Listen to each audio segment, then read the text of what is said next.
मेरा नाम राधा है और मेरी उम्र 45 साल है। मैं एक विधवा हूँ। मेरे पति बहुत पहले गुजर चुके हैं। हमारा एक साड़ी का दुकान है और हमारी आर्थिक स्थिति ठीक ठाक है, इसलिए हमें कोई चिंता नहीं है। मैं अपनी सास और बेटे के साथ एक बड़े फ्लैट में रहती हूँ। हमारी बिल्डिंग गली की आखिरी कोने पर है, इसलिए यहाँ ज़्यादा भीड़ नहीं होती है। बिल्डिंग के पास ही हमारा खेत भी है। मेरे बेटे का नाम अभिमन्यु है, जिसे हम अभी बुलाते हैं। वह 20 साल का है और मेरी तरह ही लंबा और दुबला पतला है। उसकी लंबाई 5 फुट 11 इंच है। वह कॉलेज में पढ़ता है और हॉस्टल में ही रहता है। उसका कॉलेज ज़्यादा दूर नहीं है, करीब 3 घंटे की दूरी पर है, लेकिन वहाँ का नियम है कि छात्रों को हॉस्टल में ही रहना पड़ता है। उन्हें महीने में सिर्फ 2 बार शनिवार रविवार को ही घर आने की अनुमति मिलती है। अब मैं अपने बारे में बताऊं, जैसा कि मैंने बताया, मेरी उम्र 45 साल है। मैं पतली दुबली हूँ और मेरी लंबाई 5 फुट 6 इंच है। कई लोग कहते हैं कि मैं अभी आकर्षक लगती हूँ। मैं ज़्यादातर टॉप शर्ट घाघरा साड़ी पहनती हूँ। जब बाहर जाती हूँ तो लोग मेरी तरफ देखते रहते हैं। यह बात मेरी कुछ सहेलियों ने भी कही है।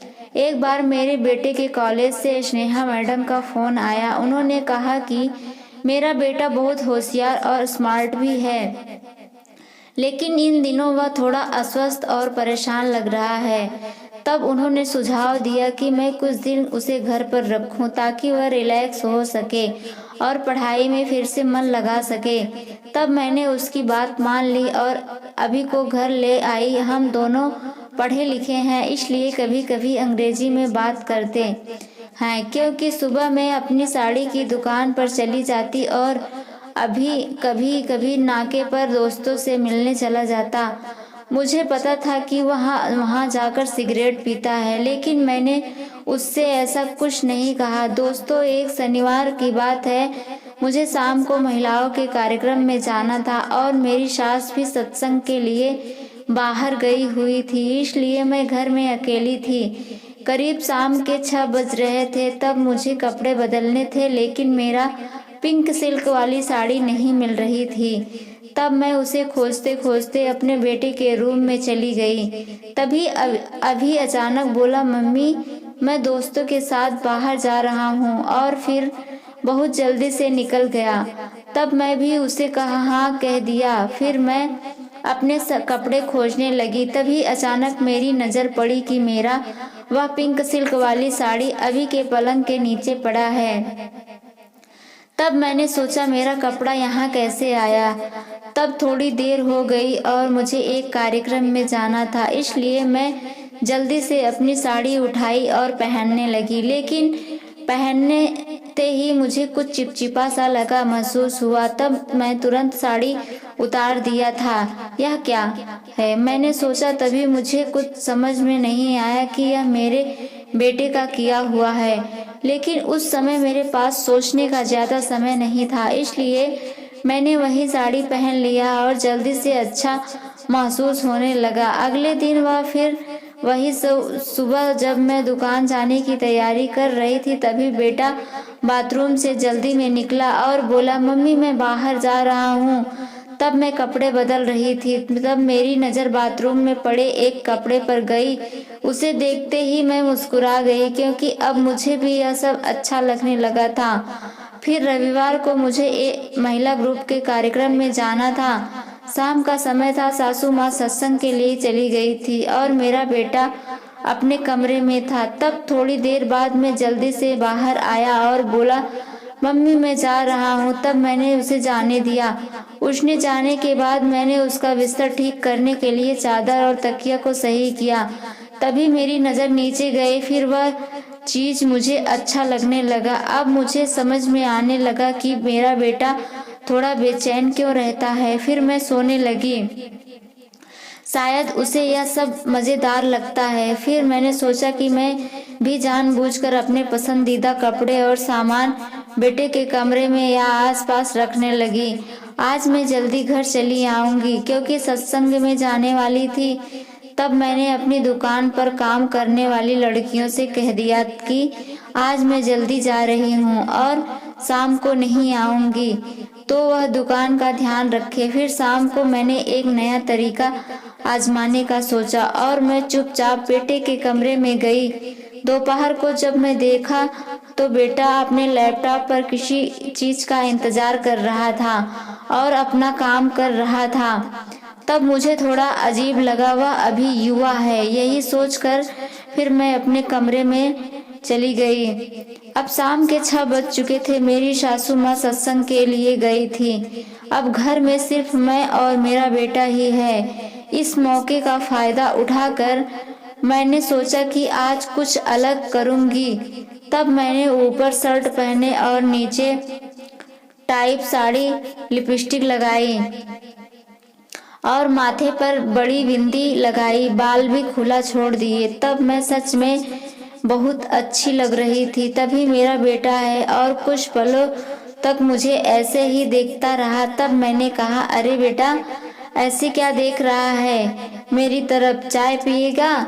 तब बेटा बोल, नहीं मैं बाहर ही पी लूंगा होटल पर। तब मैंने कहा, अरे बेटा ऐसा नहीं चलेगा, आज तू मेरे साथ चाय पिएगा। और हाँ, मुझे पता है तू सिगरेट भी पीता है, अगर तुझे पीनी हो तो अपने कमरे में पी सकता है। फिर मैंने कहा, चल बेटा चाय पीते हैं, गैलरी में चलते हैं। फिर हम दोनों गैलरी में गए तो मैंने इसमें कुछ पूछा, मम्मी जब तुम हो तो मुझे कोई टेंशन नहीं होती। इस पर मैंने कहा, अरे मैं तेरी माँ हूँ, मुझे कुछ ही कर सकता हो सकता है मैं तेरी कुछ मदद कर सकूं। लेकिन तब उसने कुछ नहीं कहा, बस हम चुपचाप खड़े रहे।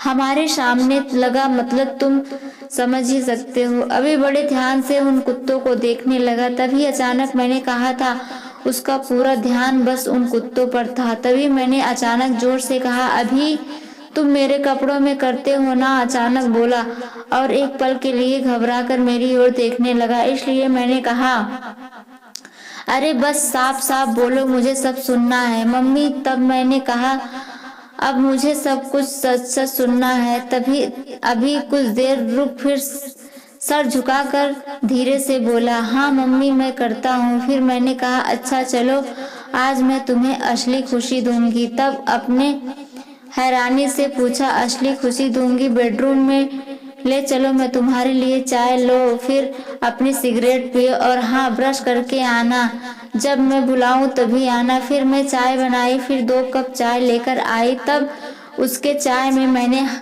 हल्का सा हाथ जड़ी बूटी मिला दी। तब मुझे पता था कि यह चाय पीते ही उसका दिमाग बदल जाएगा। मुझे यह भी मालूम था कि मेरी सासू माँ अभी और 2 घंटे तक सत्संग से वापस नहीं आने वाली हैं। आज हमारी बिल्डिंग के नीचे सत्संग कार्यक्रम हो रहा था, साथ में भजन भी चल रहा था। इस दौरान मैं चाय पीते पीते घर के दरवाजे और खिड़कियां बंद कर रही थी, पर्दे भी लगा दिए थे। सिर्फ किचन की लाइट चालू थी क्योंकि बाहर हल्की बारिश हो रही थी और थोड़ा अंधेरा भी था कि रोशनी बेडरूम तक आ रही थी। चाय के बाद अभी बालकनी में स्मोक कर रहा था। तब मैंने उसे आवाज दिया, मैं तुम्हारा इंतजार कर रही हूँ। वह अंदर आया। तब मैं बेड के पास दीवार से निकट खड़ी थी। अब मेरे पास आया और मुझे देखने लगा। फिर मैं ही उसका हाथ पकड़कर उसे अपने करीब कर लिया। नीचे सत्संग और भजन की आवाज गूंज रही थी और ऊपर हमारे बीच का एक अलग ही सत्संग और भजन चल रहा था। कुछ देर बाद हम शांत हो गए। अभी बहुत खुश था। आज मैंने उसे असली जीवन का आनंद दिया था और फिर मैं भी सालों बाद बहुत खुश हुई थी। फिर थोड़ी देर बाद, मम्मी मैं थोड़ी देर के लिए बाहर जा रहा हूँ। मैंने कहा, हाँ बेटा जाओ बाहर थोड़ी देर, आज मैं नीचे मालती बहन के घर रात में रुकने वाली। अब मैं बहुत खुश थी। संयुक्त से आज रात फिर से मैं और अभी अकेले थे। फिर मैं तुरंत अभी को एक मैसेज किया, अभी बेटा गुड न्यूज है, आज घर में सिर्फ हम दोनों हैं, पड़ोसी के घर रुकने वाली हैं।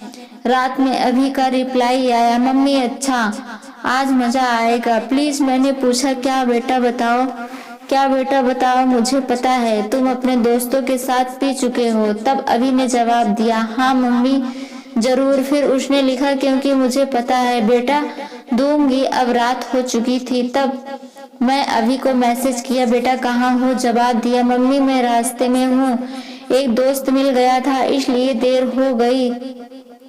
फिर मैंने मैसेज किया ठीक है। अब उन्हें इस पर मैंने कहा ठीक है जैसी तुम्हारी इच्छा। फिर मैंने मैसेज किया, आज तुम पापा की जगह को आज यह मंगलसूत्र मुझे पहनाना। जवाब दिया हाँ मम्मी ने। फिर जवाब दिया हाँ मम्मी समझो मैंने पहना दिया, लेकिन तुम्हें मम्मी पापा को पापा ही बुलाऊंगा। तब उसने साथ में बर्गर लाया था और साथ में विस्की वाइन और बियर भी थी। तब मैंने कहा अभी तुम पहले फ्रेश हो जाओ, मैं भी अभी आते हैं। फिर मैं कपड़ा बदले और डाइनिंग टेबल सजाया, तब तक अभी भी आ गया। फिर हमने साथ में ड्रिंक करना शुरू किया। पहले हमने वाइन पी, फिर डार्क ड्रिंक यानी विस्की लेने लगे। अब हम दोनों एक दूसरे को देखने लगे। तभी मैंने अपना लंबा मंगलसूत्र निकाला और अभी को दे दिया। फिर हमने और अभी को ने ही वेज के लिए कैंडल लाइट डिनर के दौरान हमारी हल्की हल्की हंसी टकराते हुए गिलास और मोमबत्ती की धीमी लालिमा हाल और भी खास बना रहे थे। शायद विस्की का नशा अब असर दिखने लगा था।